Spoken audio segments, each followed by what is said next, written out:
Hola, mi nombre es Mauricio y hoy hablaremos sobre otra teoría que trata de explicar la adquisición de una lengua materna o de cómo aprendemos a hablar, la teoría innatista.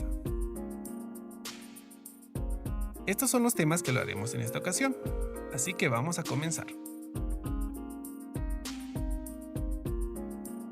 La posición innatista de Chomsky surge gracias a los vacíos que la teoría conductista presentaba. Chomsky señaló las falencias del conductismo con el problema lógico de la adquisición del lenguaje o el problema de Platón. Este problema cuestiona el hecho de que el ser humano sepa tanto partiendo de la escasa experiencia que tiene.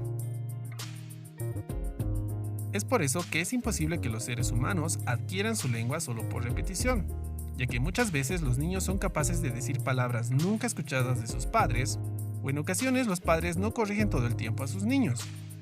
Si los niños aprendieran por imitación, su rango de vocabulario o de estructuras gramaticales sería muy limitado.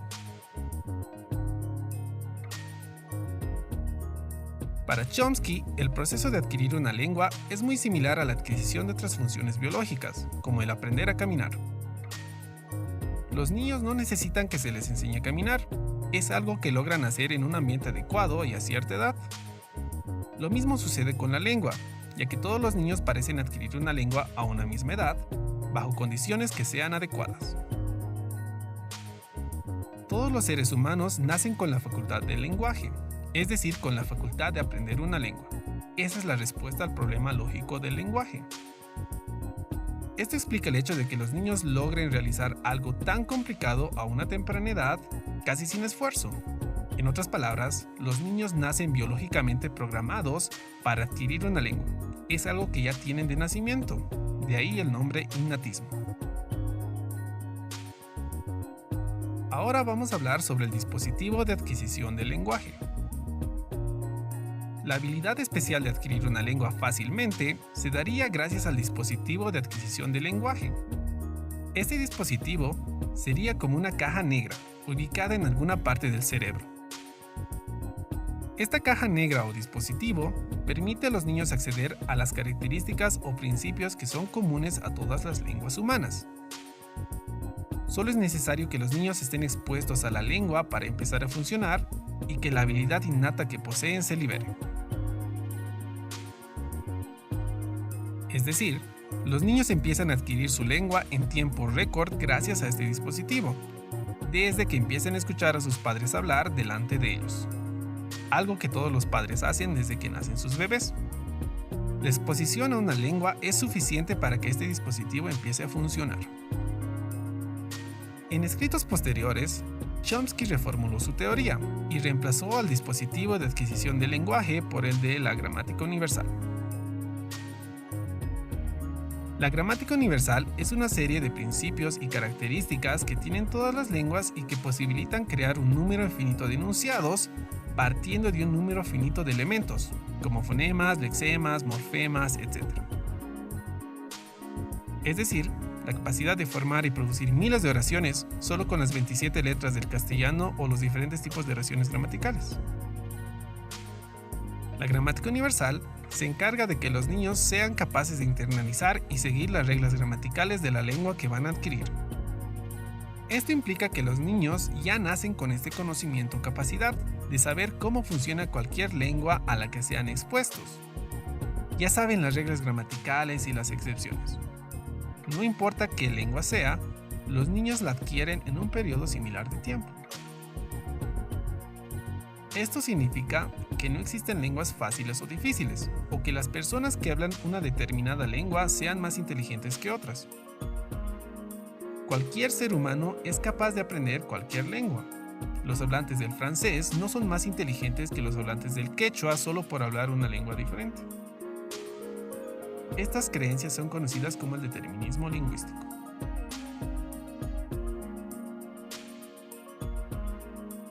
Ahora vamos a hablar sobre los argumentos a favor del innatismo. Chomsky reflexionó sobre las siguientes cuestiones. 1. El manejo de sistemas complejos a temprana edad. Los niños son capaces de utilizar y entender desde los 4 años la lengua, siendo un sistema muy complejo de signos, algo que otros animales no pueden lograr hacer, ni los animales más capacitados. 2. Los contextos y condiciones diferentes de la adquisición. Los niños logran adquirir una lengua y a comunicarse, ya sea habiendo crecido en un contexto favorable, con buenos padres y ambiente estimulante, o en un contexto poco favorable con padres descuidados o que intimiden hablar a sus hijos. 3. Déficit de muestras y corrección de parte de los padres. Las correcciones que hacen los padres a sus hijos no son suficientes como para lograr la gramaticalidad y dominio de la lengua que los niños logran desarrollar. Del mismo modo, la corrección de los padres a veces es inexistente. Entre otras de las evidencias que parecen apoyar esta teoría está la hipótesis crítica de la adquisición del lenguaje. Existen 2 casos documentados que apoyan biológicamente la posición innatista, los casos de Victor y Ginny. Estos casos llevaron a formular la hipótesis crítica de la adquisición del lenguaje que sostiene que, si el dispositivo de adquisición del lenguaje no es estimulado a la edad adecuada, la lengua a ser adquirida tendrá falencias. En otras palabras, si no se hace que los niños empiecen a hablar hasta cierta edad, no podrán hacerlo, o por lo menos no podrán hablar de forma normal. Víctor, conocido como el niño salvaje de Aveyron, tenía 12 años cuando fue encontrado en Francia, en 1799. Nunca había tenido contacto con la civilización o con cualquier otro humano. Víctor fue ayudado e instruido por Jean-Marc Gaspard Itard, quien durante 5 años lo ayudó a mejorar su sociabilidad, juicio y a desarrollar sus sentidos. Al final de este periodo, Víctor solo logró pronunciar 2 palabras, leche y Dios en francés. No logró aprender a usar otras funciones de la lengua, como pedir cosas, afirmar o negar algo. En 1970, Ginny tenía 13 años y vivía en California cuando su caso fue conocido. Ginny había sido aislada y privada de todo contacto humano por su padre, quien la tuvo atada a una silla por 11 años. Tras ser rescatada y llevada a un centro de acogida, Ginny solo desarrolló un manejo anormal de la lengua. Tras 5 años, era difícil para Ginny comprender lo que le decían o producir enunciados, ya que no podía manejar formas gramaticales o sintácticas. Solo usaba frases o expresiones ya hechas, no podía producir nuevas formas. Según Lightbourn y Espada, el uso de la lengua que hacía Ginny se asemejaba al de personas con daño cerebral o a chimpancés que tratan de aprender una lengua. Todo parece indicar que sí hay un límite para poder adquirir una lengua, o que debe hacerse desde temprana edad.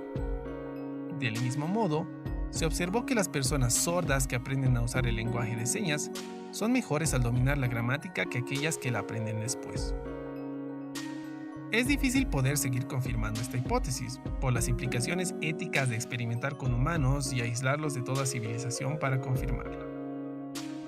Sin embargo, estos casos ayudan a indagar más sobre si de verdad existe un tiempo límite para poder adquirir una lengua. Todo esto llevó a Chomsky a pensar que hay un módulo especial encargado de la adquisición de una lengua, un módulo separado de los demás. Un área en el cerebro especialmente para el lenguaje y su adquisición. Ahora vamos a hablar sobre las contribuciones y críticas a esta teoría. Aunque este postulado arrojó mucha luz sobre la adquisición de una lengua, existen otros factores que se dejaron de lado y que fueron criticados por otros pensadores desde nuevas corrientes, como la sociolingüística o la lingüística cognitiva. Su crítica se basa en que el innatismo y el generativismo trataron de hacer varias generalizaciones siguiendo el punto de vista objetivista, dejando de lado aspectos culturales, sociales y estilísticos, entre otros. También se cuestionó la modularidad, es decir, el hecho de afirmar que la capacidad del lenguaje se encuentra en un lugar diferente del cerebro. La lingüística cognitiva postularía que la habilidad lingüística no está separada de otras habilidades, por lo que no existiría un lugar especial para el lenguaje en el cerebro humano. Nuevas investigaciones en neurolingüística confirman que al momento de hablar o escuchar, varias regiones del cerebro se activan, no solo una en específico. Entre las contribuciones de esta perspectiva está el haber puesto la mente en el lugar importante que merece dentro del estudio del lenguaje, ya que un fenómeno tan complejo no puede ser abordado dejando de lado la mente, el cerebro y la cognición como pretendía el conductismo. Devolvió el lugar al mentalismo en el estudio del lenguaje, lo que facilitaría el nacimiento de nuevas corrientes dentro de la lingüística, como la lingüística cognitiva, la psicolingüística o la psicología del lenguaje, entre otras. Esta teoría fue una respuesta provisoria para las interrogantes que hay sobre la adquisición del lenguaje. Abrió camino a más investigaciones y debates dentro de la lingüística y la psicolingüística, para indagar sobre un fenómeno tan complejo y fascinante como es el aprender a hablar o el adquirir nuestra lengua materna desde muy pequeños. Hoy en día el debate entre conductistas, innatistas y cognitivistas sigue. Seguiremos hablando de este y otros temas en sesiones posteriores. Mi nombre es Mauricio y nos vemos en un próximo encuentro.